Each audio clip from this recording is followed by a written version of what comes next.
শনি ও মঙ্গলের মঙ্গলই হবে বোধহয়। যোগাযোগ হলে তেলেনাপোতা আপনারাও একদিন আবিষ্কার করতে পারেন। অর্থাৎ কাজে কর্মে মানুষের ভিড়ে হাঁপিয়ে ওঠার পর যদি হঠাৎ দুদিনের ছুটি পাওয়া যায়, আর যদি কেউ এসে ফুসলানি দেয় যে কোনো এক আশ্চর্য সরোবরে পৃথিবীর সবচেয়ে সরলতম মাছেরা এখনো তাদের জলজীবনের প্রথম বর্ষিতে হৃদয়বিদ্ধ করবার জন্য উদ্গ্রীব হয়ে আছে, আর জীবনে কখনো কয়েকটা পুঁটি ছাড়া অন্য কিছু জল থেকে টেনে তোলার সৌভাগ্য যদি আপনার না হয়ে থাকে, তাহলে হঠাৎ একদিন তেলেনাপোতা আপনিও আবিষ্কার করতে পারেন।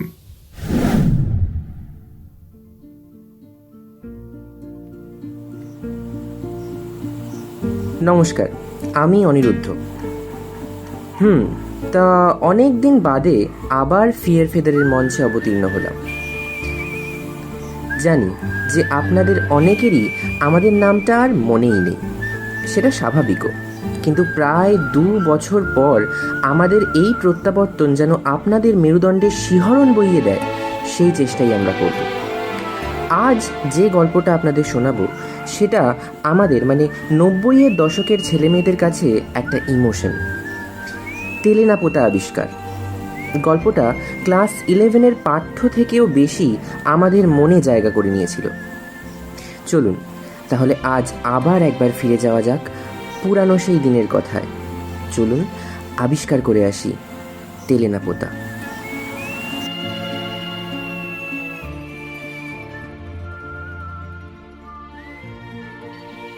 তেলেনাপোতা আবিষ্কার করতে হলে একদিন বিকেল বেলার পরন্ত রোদে জিনিসে মানুষে ঠাসাঠাসি একটা বাসে গিয়ে আপনাকে উঠতে হবে। তারপর রাস্তার ঝাঁকানির সঙ্গে মানুষের গুঁতো খেতে খেতে ভাদ্রের গরমে ঘামে ধুলোয় চটচটে শরীর নিয়ে ঘন্টা 2 বাদে রাস্তার মাঝখানে নেমে পড়তে হবে আচমকা। শরীরটা গুড়িয়ে গেছে বলা যায়। তা যা বলেছ, আর কিছুক্ষণ এই ভিড়ের মধ্যে গুতোগুতি করলেই তোমার ওজন অর্ধেক হয়ে যেত। আচ্ছা, ওসব কথা পরে হবে, এখন চলো এগোতে হবে, নাহলে ঝুপ করে সন্ধ্যা নেমে যাবে। সামনে নিচু একটা জলার মতো জায়গার উপর দিয়ে ঘর ঘর শব্দে বাসটি চলে গিয়ে ওধারে পথের বাঁকে অদৃশ্য হবার পর দেখবেন সূর্য এখনো না ডুবলেও চারিদিকে ঘন জঙ্গলে অন্ধকার হয়ে এসেছে। কোনো দিকে চেয়ে জনমানব দেখতে পাবেন না। মনে হবে পাখিরাও যেন সভয়ে সে জায়গা পরিত্যাগ করে চলে গিয়েছে। একটা স্যাঁতস্যাঁতে ভিজে ভাবসা আবহাওয়া টের পাবেন আপনি। মনে হবে নিচের জলা থেকে একটা ক্রূর কুণ্ডলিত জলীয় অভিশাপ ধীরে ধীরে অদৃশ্য ফনা তুলে উঠে আসছে। বড় রাস্তা থেকে নেমে সেই ভিজে জলার কাছেই গিয়ে দাঁড়াতে হবে আপনাকে। সামনে ঘন জঙ্গলের ভিতর দিয়ে মনে হবে কোনো একটা কাদা জলের নালা কে যেন কেটে রেখেছে। সে নালার মতো রেখাও কিছু দূরে গিয়ে দুধারে বাঁশঝাড় আর বড় বড় ঝাঁকড়া গাছের মধ্যে হারিয়ে গিয়েছে। আপনার মতো আপনার 2জন বন্ধু মৎস্যলুব্ধ নয়, তবু এই অভিযানে তারা এসেছে কে জানে আর কোনো বিসন্ধিতে। 3 জনে মিলে তারপর সামনে নালার দিকে উৎসুকভাবে চেয়ে থাকবেন। মাঝে মাঝে পা ঠুকে মশাদের ঘনিষ্ঠতায় বাধা দেবার চেষ্টা করবেন এবং সপ্রশ্ন দৃষ্টিতে ওর মুখের দিকে তাকিয়ে থাকবেন। কি হ্যাঁ, আমরা কি এখানেই সারাদিন দাঁড়িয়ে থাকবো নাকি? হ্যাঁ, আমিও ভাবছি তাই, কেউ নিতে আসার আগেই এই মশার কামড়েই না অক্কা যায়। খানিক বাদে পরস্পরের মুখ আর ঘনায়মান অন্ধকারে ভালো করে দেখা যাবে না। মশাদের ঐক্যতান আরো তীক্ষ্ণ হয়ে উঠবে। আবার বড় রাস্তায় উঠে ফিরতি কোনো বাসের চেষ্টা করবেন কিনা যখন ভাবছেন, তখন হঠাৎ সেই কাদা জলের নালা যেখানে জঙ্গলের মধ্যে হারিয়ে গিয়েছে, সেখান থেকে অপরূপ একটি শ্রুতি বিস্ময়কর আওয়াজ পাবেন। মনে হবে বোবা জঙ্গল থেকে কে যেন এক অমানসিক এক কান্না নিংড়ে নিংড়ে পার করছে। সে শব্দে আপনারা তীক্ষ্ণ প্রতীক্ষায় চঞ্চল হয়ে উঠবেন। প্রতীক্ষাও আপনাদের ব্যর্থ হবে না।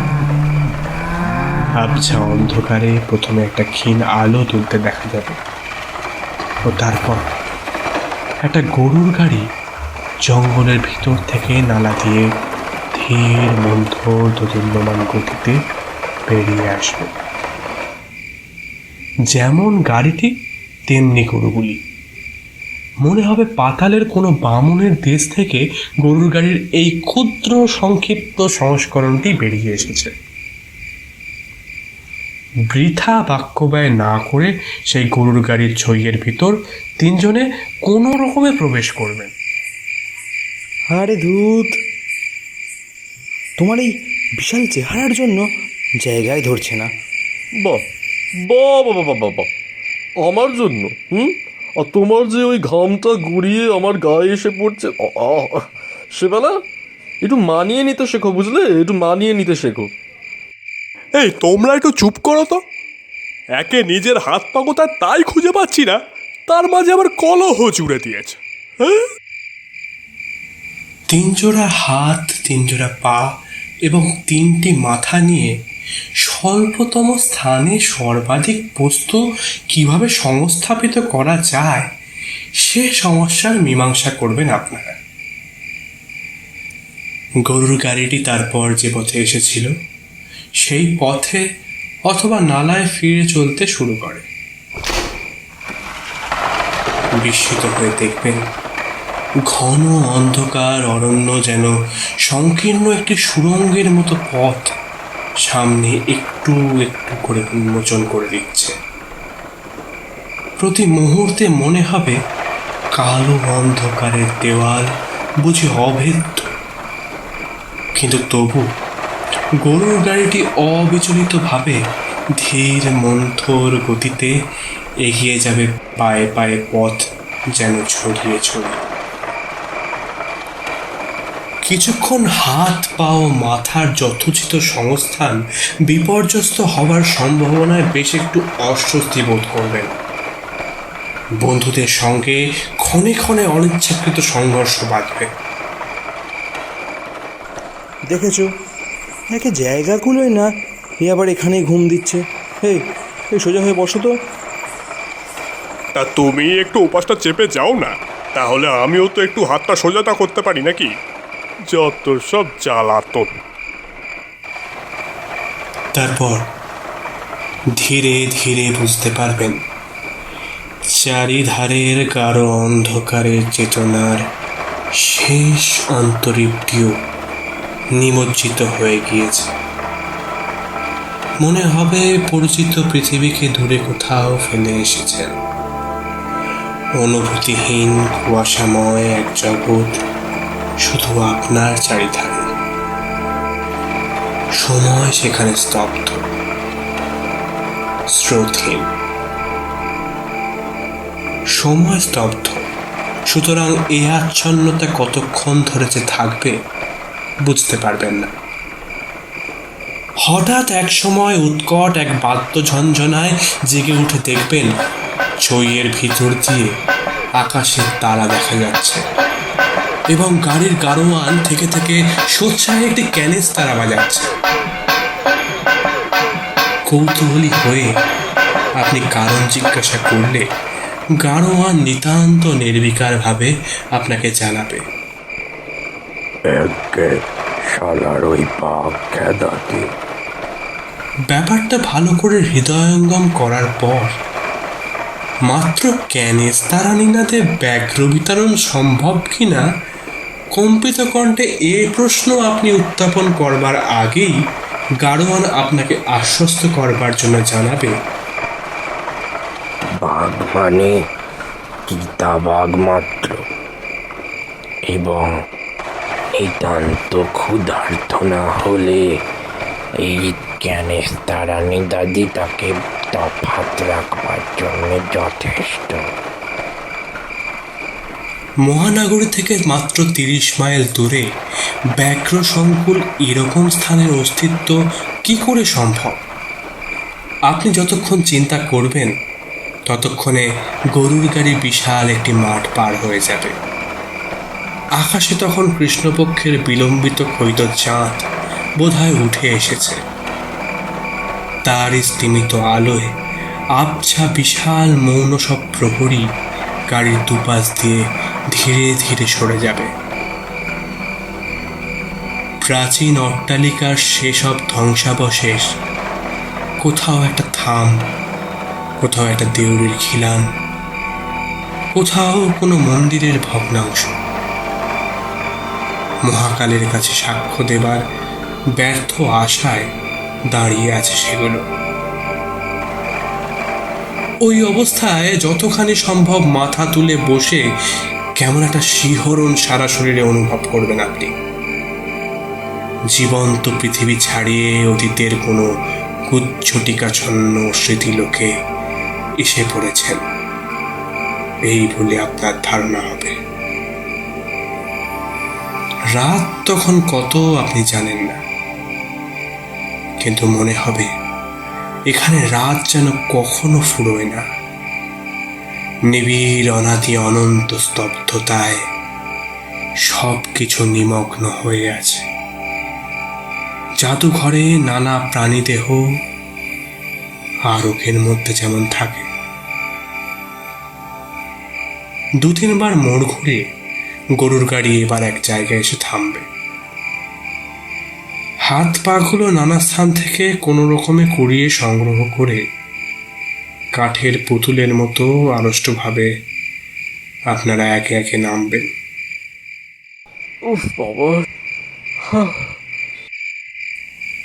একটা কটু গন্ধ অনেকক্ষণ ধরেই আপনাদের অভ্যর্থনা করছে। বুঝতে পারবেন সেটা পুকুরের পানা পচা গন্ধ। অর্ধস্ফুট চাঁদের আলোয় তেমন একটি নাতিক্ষুদ্র পুকুর সামনেই চোখে পড়বে। তারই পাশে বেশ বিশাল আয়তন একটা জীর্ণ অট্টালিকা, ভাঙা ছাদ, ধসে পড়া দেওয়াল ও চক্ষুহীন কোটরের মতো পাল্লাহীন জানলা দিয়ে নবোদিত চাঁদের বিরুদ্ধে দুর্গ প্রাকারের মতো দাঁড়িয়ে আছে। এই ধ্বংসাবশেষেরই একটি অপেক্ষাকৃত বাসযোগ্য ঘরে আপনাদের থাকার ব্যবস্থা করে নিতে হবে। কোথা থেকে গাড়োয়ানটা এসে বলবে,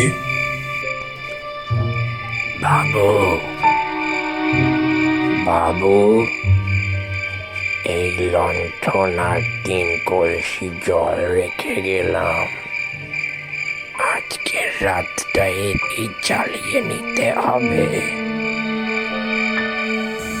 ঘরে ঢুকে বুঝতে পারবেন বহু যুগ পরে মনুষ্যজাতির প্রতিনিধি হিসেবে আপনারাই সেখানে প্রথম পদার্পণ করেছেন। ঘরের ঝুল, জঞ্জাল ও ধুলো হয়তো কেউ আগে কখনো পরিষ্কার করবার ব্যর্থ চেষ্টা করে গিয়েছে। ঘরের অধিষ্ঠাত্রী আত্মা যে তাতে ক্ষুব্ধ, একটি অস্পষ্ট ভ্যাপসা গন্ধে তার প্রমাণ পাবে। সামান্য চলাফেরায় ছাদ ও দেওয়াল থেকে জীর্ণ পলস্তারা সেই রুষ্ট আত্মার অভিশাপের মতো থেকে থেকে আপনাদের উপর বর্ষিত হবে। 2-3টে চামচিকে ঘরের অধিকার নিয়ে আপনাদের সঙ্গে সমস্ত রাত বিবাদ করবে। তেলেনাপোতা আবিষ্কারের জন্য আপনার সঙ্গে যে 2জন বন্ধু গেছে, তার মধ্যে একজন পানরসিক ও অপরজন নিদ্রাবিলাসী কুম্ভকর্ণের দোসর হওয়া দরকার। ঘরে পৌঁছেই মেঝের উপর কোনো রকমের শতরঞ্চি আবরণ পড়তে না পড়তেই একজন তার উপর নিজেকে বিস্তৃত করে দেবেন। কি বন্ধুগণ, আজ রাতে একটু চলবে নাকি? না ভাই, তোমরা খাও, আমি এসবে নেই। উফ, হ্যাঁ, সঙ্গে সঙ্গে তার নাসিকাধ্বনি করতে শুরু করে দেবে। অপরজন পান পাত্রে নিজেকে নিমজ্জিত করে দেবেন। তা বলে কি প্রেম দেবে না, যদি মারি কলসির কানা হুরসালা। রাত বাড়বে। ভাঙা লণ্ঠনের কাচের চিমনি ক্রমশ গাঢ়ভাবে কালিমালিপ্ত করে ধীরে ধীরে অন্ধ হয়ে যাবে। কোনো রহস্যময় বেতার সংকেতে খবর পেয়ে সে অঞ্চলের সমস্ত সমর্থ শাবলক মশা নবাগতদের অভিনন্দন জানাবে ও তাদের সঙ্গে শোণিত সম্বন্ধ স্থাপন করতে আসবে। আপনি বিচক্ষণ হলে দেওয়ালে ও গায়ে বসবার বিশিষ্ট ভঙ্গি দেখে বুঝবেন তারা মশাদের মধ্যে সবচেয়ে বড় কুলীন ম্যালেরিয়া দেবীর অদ্বিতীয় বাহন অ্যানোফিলিস। আপনার দুই বন্ধু তখন দুই কারণে অচেতন। ধীরে ধীরে তাই শয্যা পরিত্যাগ করে উঠে দাঁড়াবেন। তারপর গুমোট গরম থেকে একটু পরিত্রাণ পাওয়ার জন্যে টর্চটি হাতে নিয়ে ভগ্নপ্রায় সিঁড়ি দিয়ে উপরের ছাদে উঠবার চেষ্টা করবেন। প্রতি মুহূর্তে কোথাও ইট বা টালি খসে পড়ে ভূপতিত হওয়ার বিপদ আপনাকে নিরস্ত করবার চেষ্টা করবে। তবু কোনো দুর্বার আকর্ষণে সমস্ত অগ্রাহ্য করে আপনি উপরে না উঠে পারবেন না। ছাদে গিয়ে দেখবেন অধিকাংশ জায়গাতে আলিশা ভেঙে ধূলিসাৎ হয়েছে। ফাটলে ফাটলে অরণ্যের পঞ্চম বাহিনী ষড়যন্ত্রের শিকড় চালিয়ে ভিতর থেকে এ অট্টালিকার ধ্বংসের কাজ অনেকখানি এগিয়ে দিয়েছে। তবু কৃষ্ণপক্ষের ক্ষীণ চাঁদের আলোয় সমস্ত কেমন অপরূপ মোহময় মনে হবে খানিকক্ষণ চেয়ে থাকলে এ মৃত্যু সুষুপ্তি মগ্ন মায়াপুরীর কোনো গোপন প্রকোষ্ঠে বন্দিনী রাজকুমারী সোনার কাঠি রূপার কাঠির পাশে নিয়ে যুগান্তের গাঢ় তন্দ্রায় অচেতন, তা আপনি টের পাবেন। সেই মুহূর্তে অদূরে সংকীর্ণ রাস্তার ওপারে একটি ভগ্নস্তূপ বলে যা মনে হয়েছিল, তারই একটি জানলায় একটি আলোর ক্ষীণ রেখা আপনার চোখে পড়বে। সেই আলোর রেখা আড়াল করে একটি রহস্যময় ছায়ামূর্তি সেখানে এসে দাঁড়াবে। গভীর নিশীথ রাত্রে কে যে এই বাতায়ন মূর্তি নেই, কেন যে তার চোখে ঘুম নেই, আপনি ভাববার চেষ্টা করবেন, কিন্তু কিছুই বুঝতে পারবেন না। খানিক বাদে মনে হবে সবই বুঝি আপনার চোখের ভ্রম। বাতায়ন থেকে সে ছায়া সরে গিয়েছে, আলোর ক্ষীণ রেখা গিয়েছে মুছে। মনে হবে এই ধ্বংসপুরীর অতল নিদ্রা থেকে একটি স্বপ্নের বুদ্বুদ ক্ষণিকের জন্য জীবনের জগতে ভেসে উঠে আবার মিলিয়ে গিয়েছে।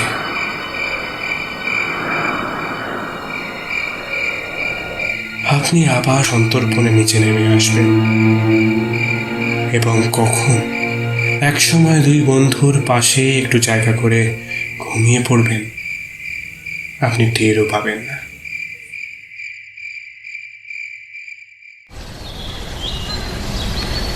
যখন জেগে উঠবেন তখন অবাক হয়ে দেখবেন এই রাত্রির দেশেও সকাল হয়। পাখির কলরবে চারিদিক ভরে যায়। আপনার আসল উদ্দেশ্য আপনি নিশ্চয় বিস্তৃত হবেন না।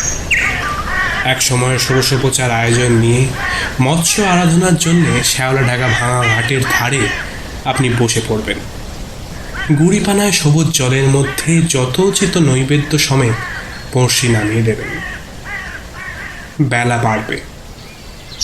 ওপারে ঝুঁকে পড়া একটা বাঁশের ডগা থেকে একটা মাছরাঙা ক্ষণে ক্ষণে আপনাকে যেন উপহাস করার জন্যেই বাতাসে রঙের ঝিলিক বুলিয়ে পুকুরের জলে ঝাঁপিয়ে পড়বে ও সার্থক শিকারের উল্লাসে আবার বাঁশের ডগায় ফিরে গিয়ে দুর্বোধ ভাষায় আপনাকে বিদ্রুপ করবে। আপনাকে সন্ত্রস্ত করে একটা মোটা লম্বা সাপ ভাঙা ঘাটের কোনো ফাটল থেকে বেরিয়ে ধীর অচঞ্চল গতিতে পুকুরটা সাঁতরে পার হয়ে ওধারে গিয়ে উঠবে। দুটো ফড়িং পাল্লা দিয়ে পাতলা কাঁচের মতো পাখা নেড়ে আপনার ফাতনাটার উপর বসবার চেষ্টা করবে ও থেকে থেকে উদাস ঘুঘুর ঢাকে আপনি আনমনা হয়ে উঠবেন। তারপর হঠাৎ জলের শব্দে আপনার চমক ভাঙবে। নিথর জলে ঢেউ উঠেছে, আপনার ছিপের ফাতনা মৃদুমন্দভাবে তুলছে। ঘাড় ফিরিয়ে দেখবেন একটি মেয়ে পিতলের ঝকঝকে কলসিতে পুকুরের পানা ঢেউ সরিয়ে জল পড়ছে। মেয়েটির চোখে কৌতূহল আছে, কিন্তু গতিবিধিতে সলজ্জ আড়ষ্টতা নেই। সোজাসুজি সে আপনার দিকে তাকাবে, আপনার ফাতনা লক্ষ্য করবে, তারপর আবার মুখ ফুরিয়ে কলসিটা কোমরে তুলে নেবে। মেয়েটি কোন বয়সের আপনি বুঝতে পারবেন না। তার মুখের শান্ত করুণ গাম্ভীর্য দেখে মনে হবে জীবনের সুদীর্ঘ নির্মম পথ সে পার হয়ে এসেছে। তার ক্ষীণ দীর্ঘ অপুষ্ট শরীর দেখলে মনে হবে কৈশোর অতিক্রম করে যৌবনে উত্তীর্ণ হওয়া তার যেন স্থগিত হয়ে আছে। কলসি নিয়ে চলে যেতে যেতে ফিরে তাকিয়ে মেয়েটি হঠাৎ বলবে, বসে আছেন কেন? টান দিন। সে কণ্ঠ এমন শান্ত মধুর ও গম্ভীর যে এভাবে আপনা থেকে অপরিচিতের সঙ্গে কথা বলা আপনার মোটেই অস্বাভাবিক ঠেকবে না। শুধু আকস্মিক চমকের দরুন বিহ্বল হয়ে ছিপে টান দিতে আপনি ভুলে যাবেন। তারপর ডুবে যাওয়া ফাতনা আবার ভেসে উঠবার পর ছিপ তুলে দেখবেন বড়শিতে টোপ আর নেই। একটু অপ্রস্তুতভাবে মেয়েটির দিকে আপনাকে একবার তাকাতেই হবে। সেও মুখ ফিরিয়ে শান্ত ধীর পদে ঘাট ছেড়ে চলে যাবে, কিন্তু মনে হবে মুখ ফেরাবার চকিত মুহূর্তে একটু যেন দীপ্ত হাসির আভাস সেই শান্ত করুণ মুখে খেলে গিয়েছে। পুকুর ঘাটের নির্জনতা আর ভঙ্গ হবে না। তারপর ওপারের মাছরাঙাটা আপনাকে লজ্জা দেবার নিষ্ফল চেষ্টা ত্যাগ করে অনেক আগেই উড়ে গিয়েছে। মাছেরা আপনার শক্তি সামর্থ্য সম্বন্ধে গভীর অবজ্ঞা নিয়েই বোধহয় আর দ্বিতীয়বার প্রতিযোগিতায় নামতে চাইবে না। খানিক আগের ঘটনাটা আপনার কাছে অবাস্তব বলে মনে হবে। এই জনহীন ঘুমের দেশে সত্যি ওরকম মেয়ে কোথাও আছে আপনি বিশ্বাস করতে পারবেন না। একসময় হতাশ হয়ে আপনাকে সাজ সরঞ্জাম নিয়ে উঠে পড়তে হবে। ফিরে গিয়ে হয়তো দেখবেন আপনার মৎস্য শিকার নৈপুণ্যের বৃত্তান্ত ইতিমধ্যে কেমন করে আপনার বন্ধুদের কর্ণগোচর হয়েছে। শেষে কিনা মৎস্যনুরূপ শিকারির টোপ মাছে খেয়ে চলে গেল। তোমরা এসব কোথায় শুনলে? হ্যাঁ, কে বললো এসব? কে আবার বলবে? আরে এইমাত্র যামিনী নিজের চোখে দেখে এলো যে। যামিনী মানে কে? আরে পুকুর ঘাটে যে মেয়েটি গেছিল ও তো মনিরই মাস্তুতো বোন। আজকে ওদের বাড়িতেই আমাদের দ্বীপ্রাহরিক আহারের আয়োজন, বুঝলে? যে ভগ্নস্তূপে গতরাত্রে ক্ষণিকের জন্য এর ছায়ামূর্তি আপনার বিস্ময় উৎপাদন করেছিল, দিনের রুড়ো আলোয় তার শ্রীহীন জীর্ণতা আপনাকে অত্যন্ত পীড়িত করবে। রাত্রের মায়াবরণ সরে গিয়ে তার নগ্ন ধ্বংসমূর্তি এত কুৎসিত হয়ে উঠতে পারে আপনি ভাবতে পারেননি। এইটি জামিনীদের বাড়ি জেনে আপনি অবাক হবেন। এই বাড়িরই একটি ঘরে আপনাদের হয়তো আহারের ব্যবস্থা হয়েছে। আয়োজন যৎসামান্য, হয়তো জামিনী নিজেই পরিবেশন করছে। আপনাকে আর একটু ভাত দিই? এই না না, আর না। আর একটা মাছের পিস নিন তবে। মেয়েটির অনাবশ্যক লজ্জা বা আড়ষ্টতা যে নেই, আপনি আগেই তা লক্ষ্য করেছেন। শুধু কাছ থেকে তার মুখের করুণ গাম্ভীর্য আরও বেশি করে আপনার চোখে পড়বে। এই পরিত্যক্ত বিস্তৃত জনহীন লোকালয়ের সমস্ত মৌন বেদনা যেন তার মুখে ছায়া ফেলেছে। সব কিছু দেখেও তার দৃষ্টি যেন গভীর এক ক্লান্তির অতলতায় নিমগ্ন। একদিন যেন সেই ধ্বংসস্তূপেই ধীরে ধীরে বিলীন হয়ে যাবে। আপনাদের পরিবেশন করতে করতে দু চারবার তাকে তবু চঞ্চল ও উদ্বিগ্ন হয়ে উঠতে আপনি দেখবেন।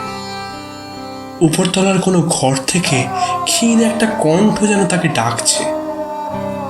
জামিনী ব্যস্ত হয়ে বাইরে চলে যাবে। প্রত্যেকবার ফিরে আসবার সঙ্গে তার মুখে বেদনার ছায়া যেন আরো গভীর হয়ে উঠছে মনে হবে। সেই সঙ্গে কেমন একটা অসহায় অস্থিরতা তার চোখে। খাওয়া শেষ করে আপনারা তখন একটু বিশ্রাম করতে পারেন। অত্যন্ত দ্বিধা ভরে কয়েকবার ইতস্তত করে সে যেন শেষে মরিয়া হয়ে দরজা থেকে ডাকবে, একটু এখানে শুনে যাও মনিদা। মনিদা আপনার সেই পান রসিক বন্ধু। তিনি দরজার কাছে গিয়ে দাঁড়াবার পর যে আলাপটুকু হবে তা এমন নিম্ন স্বরে নয় যে আপনারা শুনতে পাবেন না। শুনবেন যামিনী অত্যন্ত কাতর স্বরে বিপন্নভাবে বলছে, মা তো কিছুই শুনছেন না। তোমাদের আসার খবর পাওয়া অব্দি কি যা অস্থির হয়ে উঠেছেন কি বলবো। ও, সেই খেয়াল এখনো? নিরঞ্জন এসেছে ভাবছেন বুঝি? হ্যাঁ, কেবলই বলছেন সে নিশ্চয়ই এসেছে, শুধু লজ্জায় আমার সঙ্গে দেখা করতে পারছে না। আমি জানি, তাকে ডেকে দে। কেন তুই আমার কাছে লুকোচ্ছিস? কি যে আমি করব ভেবে পাচ্ছি না। অন্ধ হয়ে যাওয়ার পর থেকে আজকাল এত অধৈর্যতা বেড়েছে যে কোনো কথা বোঝালে বোঝেন না। রেগে মাথা ঘুরে এমন কাণ্ড করেন যে তখন ওর প্রাণ বাঁচানো দায় হয়ে ওঠে। এ তো বড় মুশকিল দেখছি। চোখ থাকলেও না হয় দেখিয়ে দিতাম যে যারা এসেছে তাদের কেউই নিরঞ্জন নয়। তুমি একটিবার চলো মনিদা, যদি একটু বুঝিয়ে সুঝিয়ে ঠান্ডা করতে পারো। আচ্ছা, তুই যা, আমি আসছি। এই এক জ্বালা হয়েছে, যা হোক। বুড়ির হাত পা পড়ে গেছে, চোখ নেই, তবু বুড়ি পণ করে বসে আছে, কিছুতেই মরবে না। ব্যাপারটা কি? ব্যাপার আর কি, নিরঞ্জন বলে ওর দূর সম্পর্কের এক বোনপোর সঙ্গে ছেলেবেলায় যামিনীর সম্বন্ধ উনি ঠিক করেছিলেন। বছর চারেক আগে সে ছোকরা এসে ওকে বলেও গিয়েছিল বিদেশে চাকরি থেকে ফিরে ওর মেয়েকে সে বিয়ে করবে। সেই থেকে বুড়ি এই অজগর পুরীর ভেতরে সে আশায় দিন গুনছে।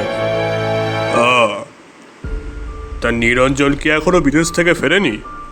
আরে সে বিদেশে গিয়েছিল কবে যে ফিরবে? নেহাত বুড়ি নাছোড়বান্দা বলে তাকেই ধাপ্পা দিয়ে গেছিল। এমন ঘুটে ঘুটুনি মেয়েকে উদ্ধার করতে তার দায় পড়েছে। সে কবে বিয়ে থা করে দিব্যি সংসার করছে, কিন্তু এ কথা ওকে বলে কে? বললেই বিশ্বাসই করবেন না। আর বিশ্বাস যদি করেন তাহলে এক্ষুনি তো দম ছুটে অক্কা। কে মিছিমিছি পাতকের ভাগী হবে?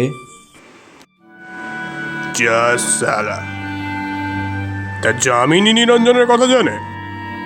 তার জানে না, কিন্তু মার কাছে বলবার উপায় তো নেই। যাই, কর্মভোগ সেরে আসি। চলো, আমিও যাব। তুমি যাবে? হ্যাঁ, কেন, কোনো আপত্তি আছে গেলে? না, আপত্তি কিসের?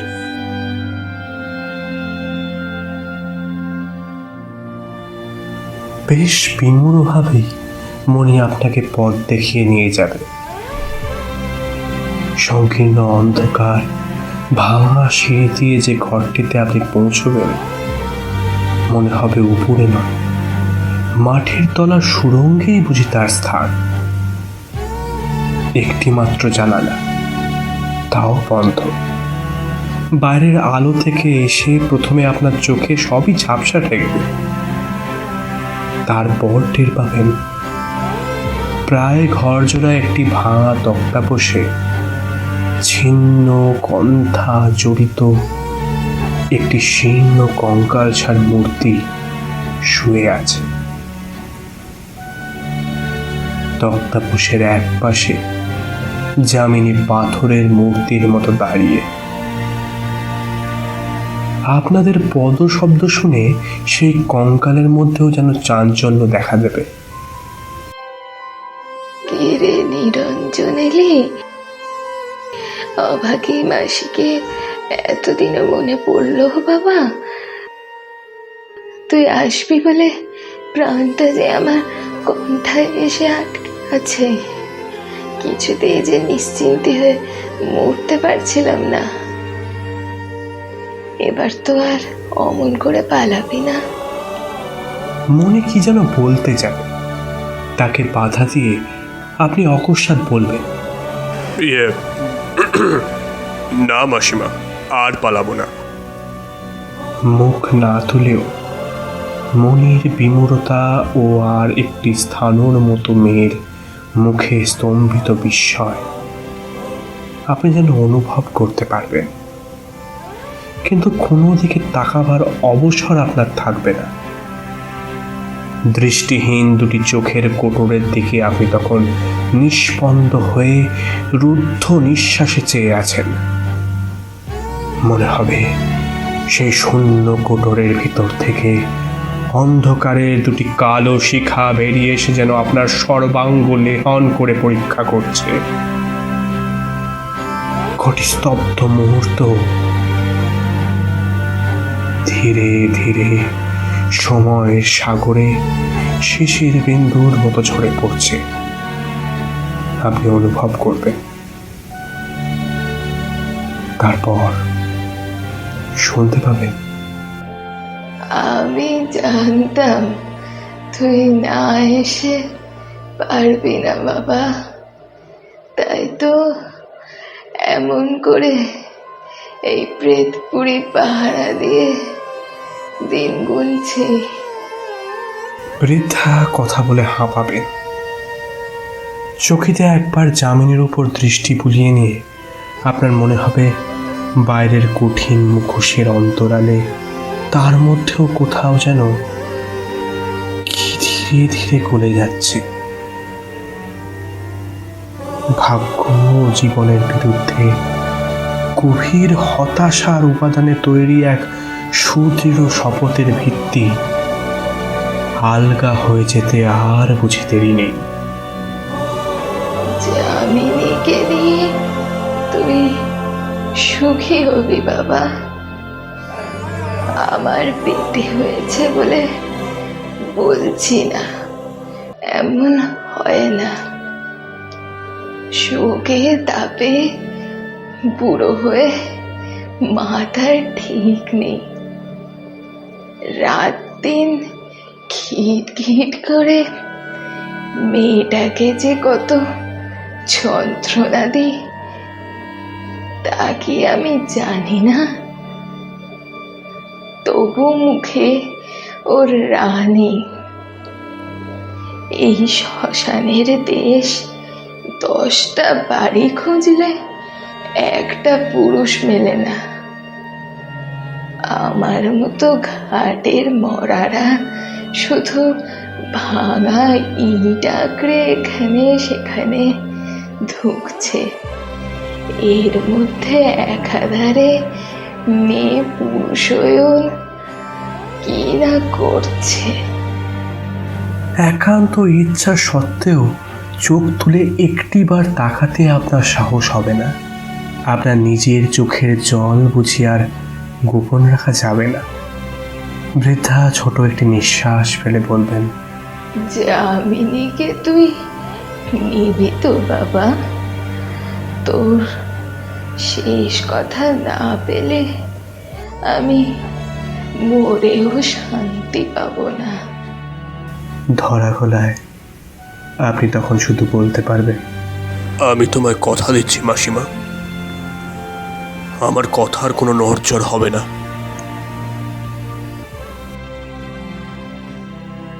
তারপর বিকালে আবার গরুর গাড়ি দরজায় এসে দাঁড়াবে। আপনারা তিনজনে একে একে তাতে উঠবেন।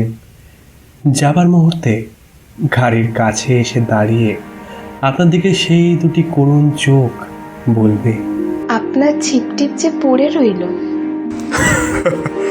থাক না, এবারে পারিনি বলে তেলেনা পোতার মাছ কি বারবার ফাঁকি দিতে পারবে? হ্যাঁ? যামিনী মুখ ফিরিয়ে নেবেন, ঠোঁট থেকে নয়, মনে হবে তার চোখের ভিতর থেকে মধুর একটি সকৃতজ্ঞ হাসি শরতের শুভ্র মেঘের মতো আপনার হৃদয়ের দিগন্ত স্নিগ্ধ করে ভেসে যাচ্ছে। গাড়ি চলবে।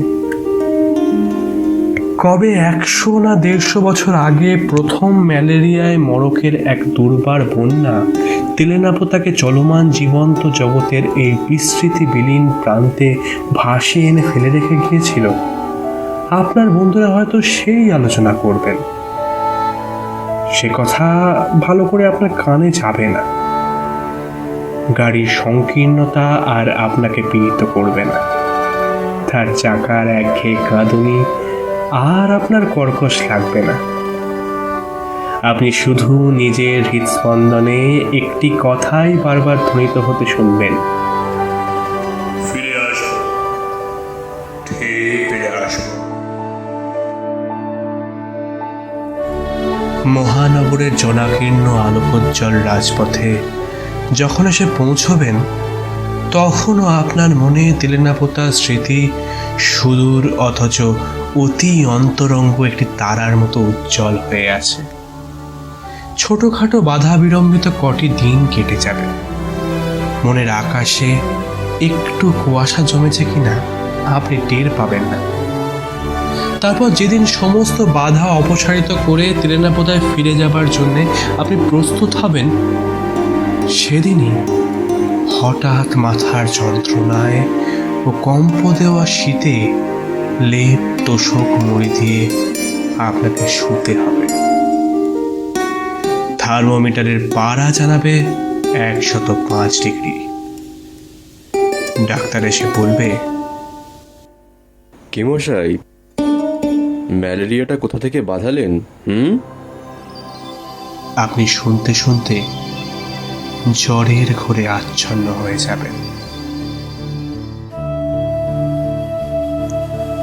বহুদিন বাদে অত্যন্ত দুর্বল শরীর নিয়ে যখন বাইরের আলো হাওয়ায় কম্পিত পদে এসে বসবেন, তখন দেখবেন নিজের অজ্ঞাত সারে দেহ ও মনের অনেক ধোঁয়া মোচা হয়ে গেছে ইতিমধ্যে। অস্ত যাওয়া তারার মতো তেলেনাপোতার স্মৃতি আপনার কাছে ঝাপসা একটা স্বপ্ন বলে মনে হবে। মনে হবে তেলেনাপোতা বলে কোথাও কিছু সত্যি নেই। গম্ভীর কঠিন যার মুখ আর দৃষ্টি যার সুদূর ও করুণ, ধ্বংসপুরীর ছায়ার মতো সেই মেয়েটি হয়তো আপনার কোনো দুর্বল মুহূর্তের অবাস্তব কুয়াশার কল্পনা মাত্র। একবার ক্ষণিকের জন্য আবিষ্কৃত হয়ে তেলেনাপোতা আবার চিরন্তন রাত্রির অদলতায় নিমগ্ন হয়ে যাবে।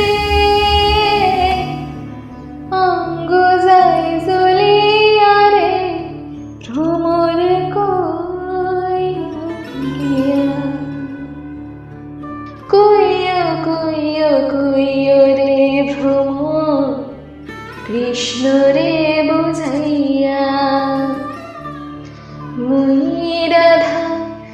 ময়রা যায় মোরে